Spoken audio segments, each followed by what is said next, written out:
Something that we've seen so much throughout these chapters is the use of making an example out of leaders to try to dissuade other people from becoming leaders. Make an example out of them, punish them heavily so that people become terrified of speaking up, terrified of asking for better conditions. It is a theme that, quite frankly, it's still going on today.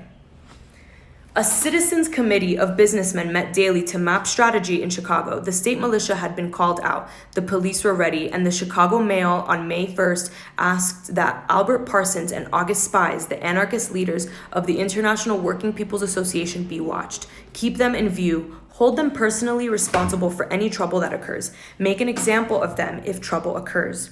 Under the leadership of Parsons and Spies, the Central Labor Union, with 22 unions, had adopted a fiery resolution in the fall of 1885. It says, "Be it resolved that we urgently call upon the wage-earning class to arm itself in order to be able to put forth against their exploiters such an argument which alone can be effective, violence, and further be it resolved that notwithstanding that we expect very little from the introduction of the 8-hour workday, we firmly promise to assist our more backward brethren in this class struggle with all means and power at our disposal, so long as they will continue to show an open and resolute front to our common oppressors, the aristocratic vagabonds and exploiters. Our war cry is death to the foes of the human race." A meeting was called for Haymarket Square on the evening of May 4th, and about 3,000 persons assembled.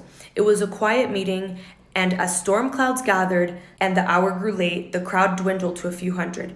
A detachment of 180 policemen showed up, advanced on the speaker's platform, ordered the crowd to disperse. The speaker said the meeting was almost over. A bomb then was exploded in the midst of the police, wounding 66 policemen, of whom 7 later died.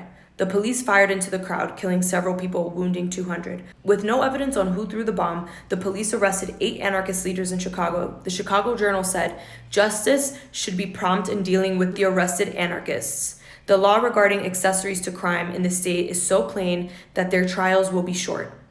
Illinois' law said that anyone inciting a murder was guilty of that murder. The evidence against the 8 anarchists was their ideas, their literature. None had been at Haymarket that day except Fielden, who was speaking when the bomb exploded. A jury found them guilty, and they were sentenced to death. Their appeals were denied. The Supreme Court said it had no jurisdiction. A year after the trial, 4 of the convicted anarchists, Albert Parsons, a printer, August Spies, an upholsterer, Adolph Fischer, and George Engel, were hanged. Louis Ling, a 21-year-old carpenter, blew himself up in his cell by exploding a dynamite tube in his mouth.